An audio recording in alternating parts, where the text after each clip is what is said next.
Good evening, dear listeners. Tonight, I want to take you on a gentle journey to the whispering woods, where the trees hum lullabies and the moon paints silver paths through the forest. Make yourself comfortable. Close your eyes if you'd like, and let me tell you about Luna, a little red fox with a heart full of wonder. Luna lived in a cozy burrow beneath the roots of an ancient oak tree. Every night, she would sit at the edge of her home and gaze up at the star-filled sky, counting the twinkling lights until her eyelids grew heavy. But tonight was different. Tonight, as Luna looked up, she noticed something unusual. One star seemed to be blinking, not the gentle twinkle of distant light, but an urgent rhythmic blinking like someone trying to send a message. As Luna watched more carefully, she gasped. The star was moving, slowly drifting down toward the forest. "Oh my," Luna whispered to herself, her orange tail swishing with curiosity. "Stars aren't supposed to fall. Something must be wrong." The little star descended gently, like a snowflake, until it came to rest on a soft patch of moss near a babbling brook. Luna crept closer, her paws silent on the forest floor. The star was beautiful, about the size of her paw, glowing with a warm golden light. But something was definitely wrong. Instead of the bright, steady glow she expected, the light flickered weakly, like a candle in the wind. "Hello there," Luna said softly, not wanting to startle the celestial visitor. "Are you all right?" To her amazement, the star's light pulsed, and in a voice like tinkling wind chimes, it replied, "Oh, little fox, I'm so glad someone found me. I'm Stella, and I'm terribly lost." Luna settled down beside the brook, her bushy tail curled around her feet like a warm blanket. "Tell me what happened, Stella. How does a star get lost?"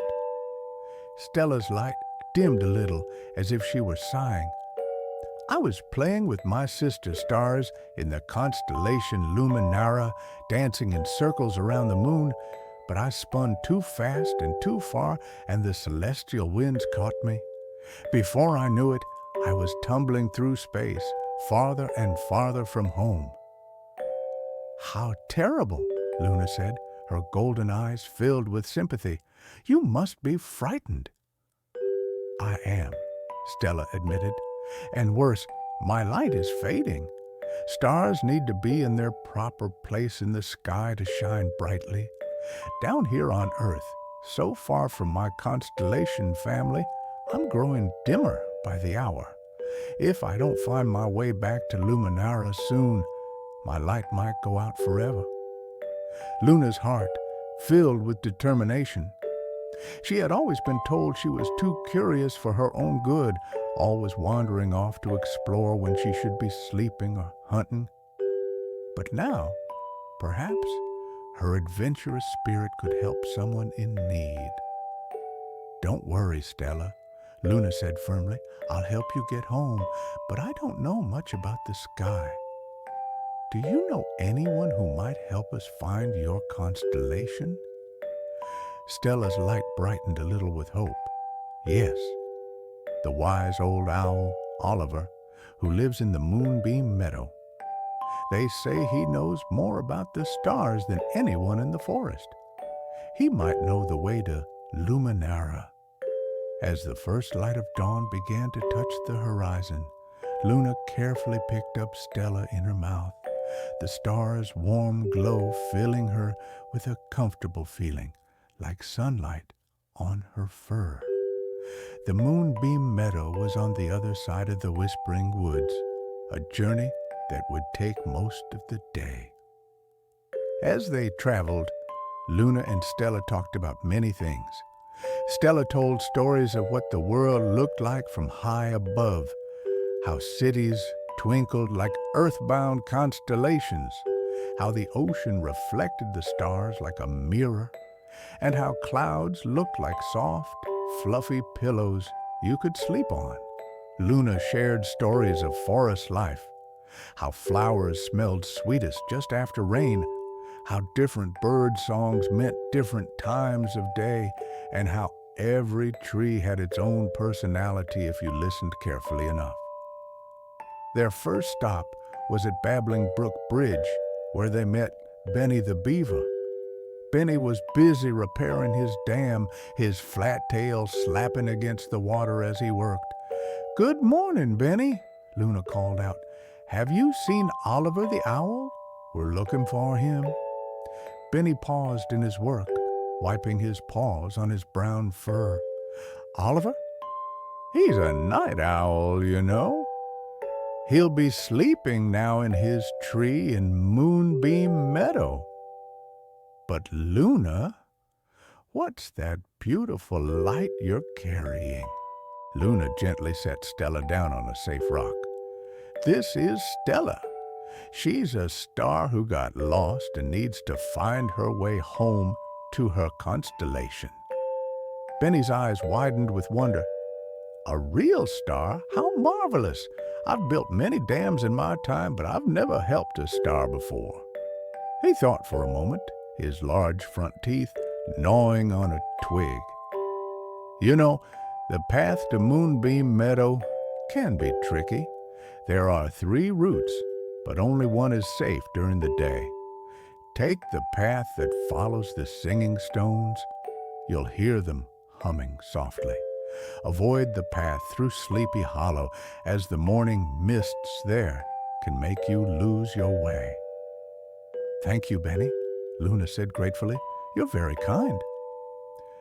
"Think nothing of it," Benny replied, returning to his work. "We all need help sometimes. Good luck, little star."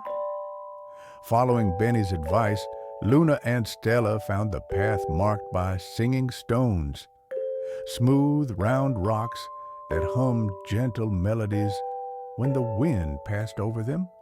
The sound was soothing, like a mother's lullaby, and it made their journey feel magical. As they walked, they encountered Martha the rabbit, who was gathering herbs for her winter stores. Martha was known throughout the forest for her kind heart and her garden of healing plants. "Luna, dear, what brings you so far from home?" Martha asked, her soft gray ears twitching with curiosity. After Luna explained their mission, Martha's eyes grew wide with concern and wonder. "A falling star? Oh my, this is quite serious indeed."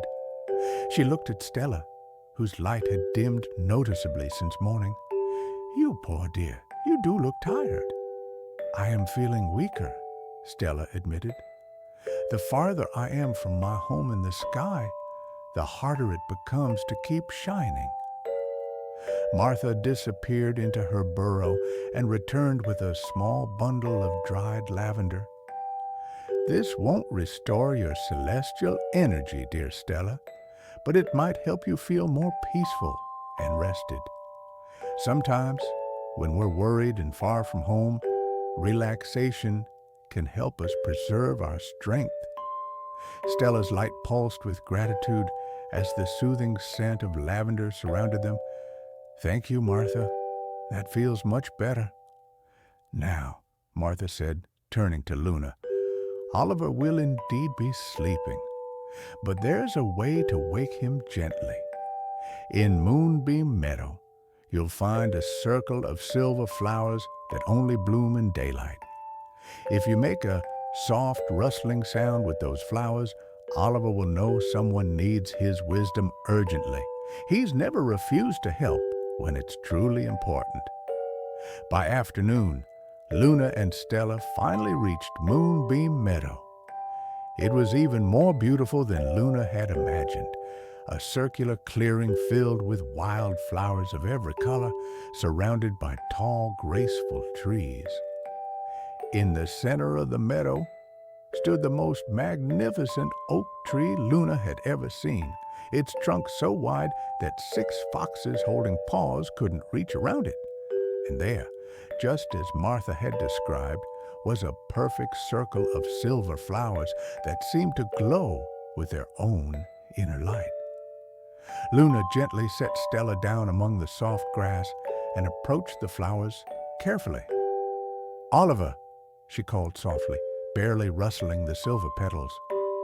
"Oliver, we need your help, please." For a moment, nothing happened. Then, from high in the oak tree came a deep, wise voice. "Who seeks the old owl's counsel at this unusual hour?" "My name is Luna, and this is Stella. She's a star who fell from her constellation and needs to find her way home." There was a pause, then the sound of large wings. Oliver glided down from his tree, a magnificent great horned owl with feathers that seemed to contain the colors of twilight. His large amber eyes were ancient and kind. "A lost star," Oliver said, settling his wings around himself like a wise old cloak. "Yes, I can see her light from here. This is indeed serious, young Luna. Show me, little star." Stella tried to shine brighter for Oliver, but her light was now noticeably weaker than it had been that morning. "I'm from the constellation Luminara," she said. "I was dancing with my sisters when the celestial winds carried me away." Oliver's head tilted thoughtfully, his amber eyes reflecting Stella's dim glow. "Luminara? Yes, I know it well. It's the constellation that forms the shape of a great tree visible in the northeastern sky just after sunset." He paused, studying Stella carefully. "But there's a problem, little one. Luminara is only visible from Earth during the autumn months. Right now it's spring, and your constellation is on the other side of the celestial sphere." Luna's heart sank. "Does that mean Stella can't go home?" "Not exactly," Oliver said slowly, "but it means the journey will be much more difficult. There is a way, but it requires help from the Aurora Bridge." "The Aurora Bridge?" both Luna and Stella asked together. Oliver nodded solemnly. "Once each season, when conditions are exactly right, the northern lights form a bridge between Earth and the far side of the celestial sphere.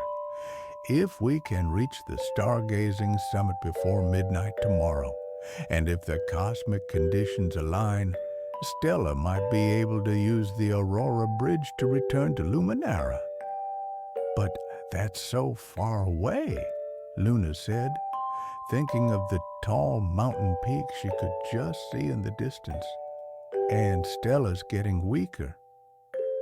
"Yes," Oliver agreed. "It will require great courage and perhaps some help from other friends, but I believe it's possible." He looked at Stella with great kindness. "Little star, do you think you can hold on for one more day?" Stella's light flickered bravely. "If Luna is willing to help me, I'll try my very best." Luna didn't hesitate. "Of course I'll help. We've come this far together." Oliver smiled, which was quite a sight on an owl's face. "Then we must prepare carefully. The journey to Stargazing Summit is treacherous, especially for a small fox carrying a precious star. But I know someone who might help us." Oliver led them to the edge of Moonbeam Meadow, where the trees grew so tall they seemed to touch the clouds. He let out a long, haunting call that echoed through the forest. After a few moments, the sound of powerful wings filled the air, and down from the highest branch came the most magnificent golden eagle Luna had ever seen. "Magnus," Oliver greeted the eagle with deep respect, "we need your help with an urgent matter." Magnus landed gracefully, his keen golden eyes taking in the unusual group. "Oliver, my old friend, it's been many seasons since you've called upon me. What brings you to seek the aid of the sky?" When Oliver explained Stella's plight, Magnus listened with growing interest. "A lost star, you say? And tomorrow night, is indeed when the Aurora Bridge may appear. This is a quest worthy of the sky's attention. Magnus studied Stella, who had grown so dim that her light was barely visible in the afternoon sun. Little star, I can carry you and the fox to stargazing summit, but the journey is dangerous. Mountain winds are fierce, and the air grows thin at such heights. Are you certain you want to attempt this? Yes, Stella whispered, her voice now barely audible. I must try to get home. And I won't leave her, Luna added firmly. Magnus nodded approvingly. Very well, but we cannot leave until sunset. The mountain winds are too dangerous during the day. Rest here in the meadow, gather your strength, and when the first stars appear, we will begin our ascent. As the sun set and the first stars began to twinkle in the darkening sky, Magnus spread his great wings. Climb onto my back, little fox, and hold your star friend carefully. Once we're in the air, do not let go, no matter what happens. Luna had never been afraid of heights, but as Magnus launched into the sky, her stomach dropped. The ground fell away beneath them, and soon the entire Whispering Woods looked like a dark green carpet spread below. The wind was cold and fierce, whistling past her ears and ruffling her fur. Are you all right, Stella? Luna called over the wind. Yes, Stella replied, though her voice was very weak. Luna, look around us. Isn't it beautiful? Luna did look and gasped in wonder. All around them, the stars seemed closer and brighter than she had ever seen them. Constellations she had only glimpsed from the forest floor now spread out in magnificent patterns across the sky. She could see why Stella missed her home. There was a beauty up here unlike anything on Earth. The flight seemed to last forever, but finally Magnus began to circle a flat area near the top of a great mountain peak. Stargazing Summit, he announced as they landed. This is as far as I can take you safely. The rest you must do yourselves. Stargazing Summit was a circular plateau covered with soft, silvery grass that seemed to glow in the starlight. Ancient stone pillars stood around the edge, each one carved with symbols that appeared to move and shift in the moonlight. Now we wait, Oliver said, settling down on one of the stones. The Aurora Bridge appears when the cosmic conditions are exactly right. We can only hope that tonight is one of those nights. Luna set Stella down gently in the center of the plateau. The little star's light was now so dim it was barely visible, like the last ember of a dying campfire. Stella, Luna said worriedly, please hold on. You're going to make it home. Luna, Stella whispered, I want you to know that meeting you has been the most wonderful part of my adventure. You've shown me such kindness, and I've learned so much about friendship and courage. Even if I don't make it home, I'm grateful for every moment we've spent together. Luna felt tears in her eyes. Don't talk like that. You're going home, I promise. As midnight approached, they all watched the northern horizon anxiously. The stars seemed brighter here on the summit, and the air itself felt charged with magic. Then, just as the clock in the distant village below chimed 12 times, it happened. A shimmering curtain of green and gold light began to dance across the northern sky. The aurora borealis, the northern lights, painted the heavens with ethereal beauty. But this was no ordinary aurora. The lights were forming a bridge, a luminous pathway that stretched from the mountain peak up into the star-filled sky. The Aurora Bridge, Oliver announced. Stella, this is your chance. But Stella's light was now so dim that Luna could barely see her.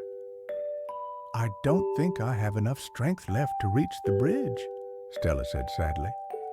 Luna's heart filled with determination. Then I'll help you. Without hesitation, she picked up Stella and began running toward the edge of the plateau where the Aurora Bridge touched the earth. Luna, no! Magnus called. It's too dangerous. The bridge won't support earthbound creatures. But Luna had an idea. At the very edge of the plateau, she stopped and gently placed Stella on the beginning of the Aurora Bridge. Then, using all her strength, she blew on the little star, sending her floating up onto the luminous pathway. The moment Stella touched the Aurora Bridge, something magical happened. The bridge itself seemed to recognize the lost star, and beams of light began flowing into Stella, restoring her glow. As she grew brighter, she was able to float higher up the bridge. Luna, Stella called down, her voice strong again, her light now brilliant gold. Thank you for everything. Will I ever see you again? Luna called back. Every clear night, look for the constellation Luminara in the northeastern sky. I'll be there, thinking of you and shining extra bright. And with that, Stella floated up the Aurora Bridge, her light growing more brilliant with each moment, until she became one with the dancing colors of the northern lights, carried home to her constellation family. The Aurora Bridge faded as quickly as it had appeared, leaving only the regular aurora dancing across the sky. Luna stood at the edge of the plateau, feeling both happy and sad. Happy that Stella had made it home, but sad to lose her new friend. You did something very brave tonight, young fox, Oliver said, placing a gentle wing on her back. Not everyone would have risked their own safety to help a stranger. Magnus nodded in agreement. You have the heart of a true friend, Luna. Stella was lucky to find you. The journey home was peaceful. Magnus flew them back to Moonbeam Meadow as dawn was breaking, and Luna walked the rest of the way through the awakening forest. All the friends they had met along the way, Martha the rabbit, Benny the beaver, came out to hear about their adventure and to celebrate Stella's safe return home. That evening, Luna climbed to the top of her favorite hill near her burrow and looked up at the sky. There, in the northeastern horizon, she could see the constellation Luminara for the first time, a beautiful pattern of stars that indeed looked like a great celestial tree. And there, at the very top of the constellation tree, one star shone just a little brighter than the others. As Luna watched, the star seemed to twinkle in a familiar rhythmic pattern, not the urgent blinking of distress, but the gentle pulse of a friend saying hello. Hello, Stella, Luna whispered up at the sky. I'm glad you made it home. From that night forward, whenever Luna felt lonely or faced a difficult challenge, she would look up at Luminara and remember that true friendship knows no distance, and that sometimes the greatest adventures begin with simply choosing to help someone in need. And every night, as she settled down to sleep in her cozy burrow, Luna would smile, knowing that somewhere up in the starry sky, a little star named Stella was shining brightly with her sisters, carrying with her the memory of a brave little fox who taught her the meaning of friendship. And so ends our tale of Luna and Stella, a story of friendship that reached from the forest floor to the stars themselves. Tonight, as you drift off to sleep, remember that kindness and courage can light up even the darkest night, and that true friends are never really far apart. They're always just a glance at the stars away. Sweet dreams, dear listeners. May your sleep be peaceful and your dreams be filled with starlight.